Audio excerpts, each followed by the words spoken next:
right now, most of the world, when they look at the economy and their world, do they have a great deal of excitement or foreboding? What would you say? Most of the world.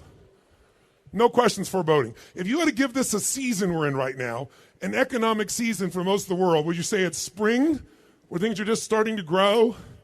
Summer, where you're not quite where you want to be and you're a little annoyed because it's a hot summer, you want more? Fall, where everybody's reaping like crazy? Or winter, where you're working your ass off and it doesn't seem to be paying off fully? Which season would you say the majority of the world thinks they're in? Quick.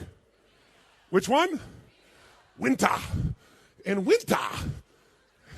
I love the way you guys say winter. Winter. Winter is the most powerful season you could possibly start a business or make any money in. And I'm not saying that because I'm positive, because if you know anything about me personally, that's not where I come from. I'm not the positive thinker that you may have seen. People say imagery of me in a seminar because I believe in the power of energy. Because without energy, nothing gets done. Lots of people know what to do, but they don't do what they know. Lots of reasons. Fear is one of them. Not know what to do is another one. But the biggest one is energy. So they see people with energy in my rooms because I believe you want to make this thing more like a rock concert, because people get bored when they're just sitting on their tail learning. So what I really believe is we need energy. But I'm here to tell you, I'm not here to come by today and say to you, it's all positive. Let's go to our garden and let's chant, there's no weeds, there's no weeds, there's no weeds. I'm here to say there's lots of weeds. Here's what they are. Let's pull those suckers out so we have the garden we want. Who's with me on this? Say aye. I'm not a believer in positive thinking. I'm a believer in intelligence.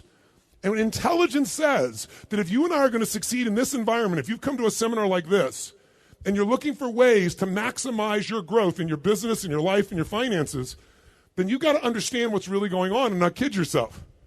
And so if you look around, I think there's 3 keys to being a leader. There are mandates to leadership. Very simple, but you might jot them down and think about these as you listen to all the speakers this weekend or this next day or so, because it's really going to determine what happens. Because many of you come to an event like this and you're going to get excited. You're going to learn some strategies. You're going to learn some tools, some insights. And how many of you came here because you want to make some more money? I'm just curious. How many came for that as a primary reason? Say aye. How many came because you already have a business you want to take to another level? I'm curious. Say aye. How many of you don't have a vehicle? You came here looking for a way to make some money. Let me see your hand. Say aye. Most of you already have a vehicle. Good. How many of you came because you just want to improve the aspects of your life, something you want to enjoy more, experience more? Say aye. Well, we're going to cover all those. This morning, we're going to start with you. We're going to start with you because if you own a business, if you're going to be an investor, what's going to determine your success or failure is not going to be other people. It's going to be you as the leader. Ultimately, the chokehold on any business, 80% of it is the psychology of the leader. The owner or leader determines it. Financial wealth does not come from mechanics. I know there are elements you can take advantage of, and the people that know winter is the best season are the people that take advantage, not because they're positive, because they're smart. But in order for you to do that, you need 3 things. First, you got to see things as they are, but not worse than it is. Are you with me on this? Because when you talk to the most Aussies today, let me just explain something to you. Most Aussies today have a little bit of nervousness about the economy. Raise your hand if you can relate to that, to your friends, have a little bit of nervousness, not quite thrilled with the economy. Raise your hand if that relates. Let me just get a sense. How many know Aussies think it's the best economy it could ever be? Okay, 3 people on drugs. Good, very good. Here's the truth. There's a little nervousness because of Europe, obviously. Nervousness because China's still growing, but maybe not as fast. Big piece here. Nervousness because, oh my God, we got a few little taxes coming in here now, right? Carbon tax. But interest rates are down 2% in just, the last 6, 8, 10, 12 months. Pretty nice. But there's this nervousness. Here's what you got to know. If you're freaking nervous here, you better not leave Australia.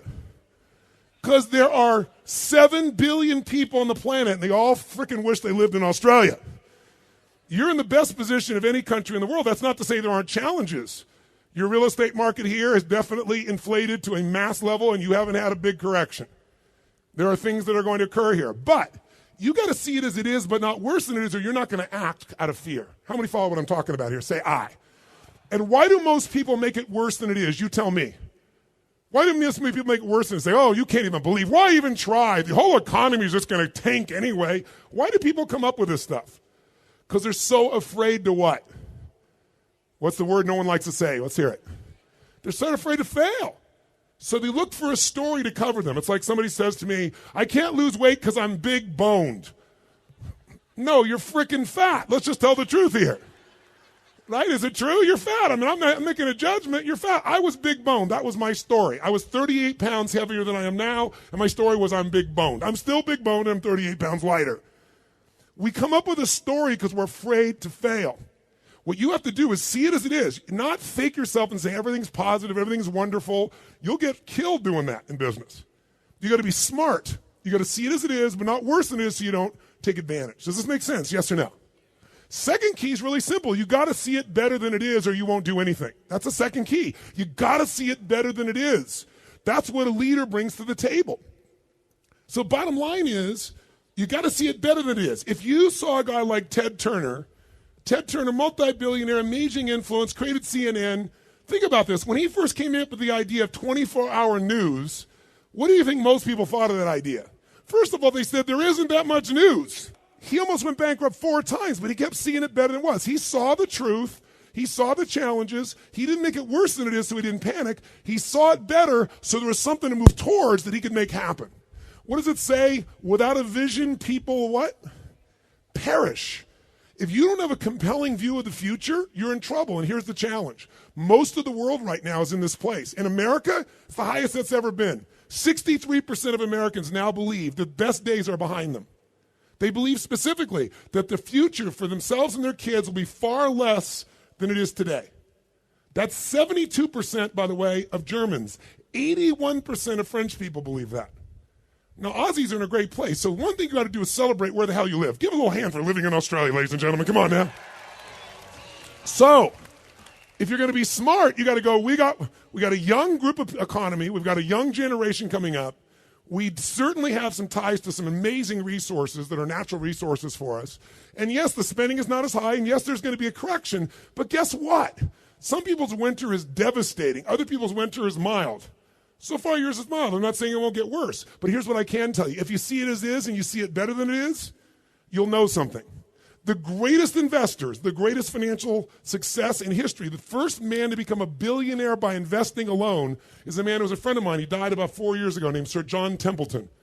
Sir John Templeton started out with nothing. He wasn't Sir John. He was a guy that basically grew up in this tiny little town with nothing to his name. He worked hard, and he decided to save his money and find a way to invest. But he had one cool secret.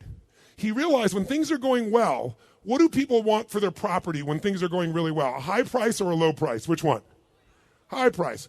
When things are going well, do they want a high price or a low price for their shares? Which one?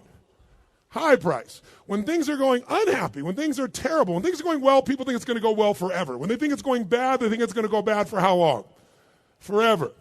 When things are going really poor, what does that guy want for his shares or his home? A high price or whatever he can get? Which one? Whatever he can get. So his mindset was really simple. I'm going to make all my money, write this down, during times of maximum pessimism. I'll make all my money during times of maximum pessimism.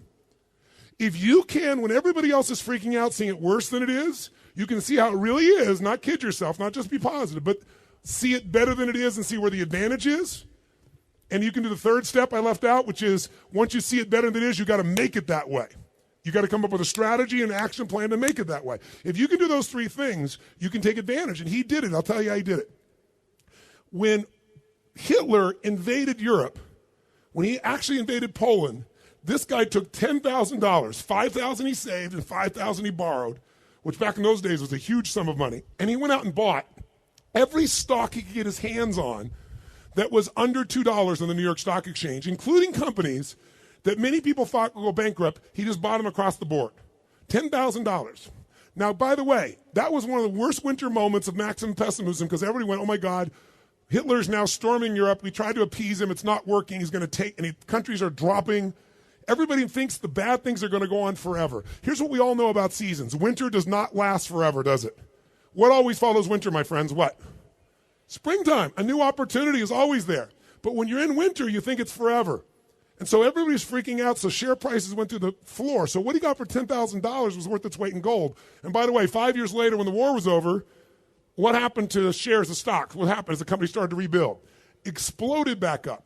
That $10,000 investment made him a billionaire over the course of 2 decades.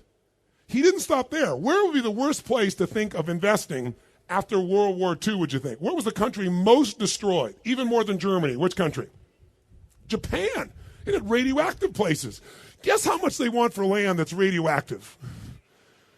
Literally, he bought things for pennies on the dollar. And if you remember, in the the early, late 80s, who was the country that was dominating the economies around the world? It was Japan. And guess what he did? Sold it all right there at the peak when everybody there thought it was going so great. He always made money in terms of times of maximum pessimism. So what I'm here to say to you today is this. This morning, I want to work with you as a leader. I want to give you some strategies and tools that you can use to immediately shift your psychology, because that's going to be 80% of your wealth building. 20% is going to be mechanics of how to do it.